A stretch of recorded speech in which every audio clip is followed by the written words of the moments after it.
So I know there's a big stigmatism between ramen soup and people who've been to prison. Like, people who've been to prison eat ramen soup. There's all these videos. You hear all the prison people that's on social media talk about it, but true thing is, I've been eating ramen soup since I was a child.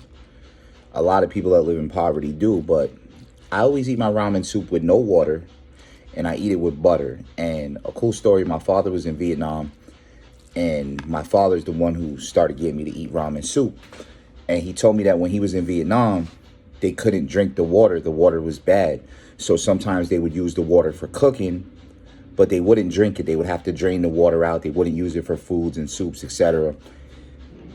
Even in their like MREs and shit like that. So what he would do is he would cook the ramen soup, then he would drain the water out, and then he would put the seasonings on it and the butter, etc. And that's what all the soldiers that, well, at least the soldiers that were around him at the time, he was a CB in Vietnam. So the other CBs that was with him, that's how they ate their ramen. So when he came home, and I started eating ramen, well, this is before I was born, but he was already home. And so whenever my father made ramen, he made it like he made it in Vietnam, made it with no broth.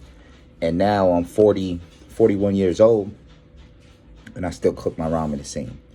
I personally think it's delicious. You add a little bit of butter, take the little soupiness out of it, and it's just noodles. And I'd rather have the noodles anyway.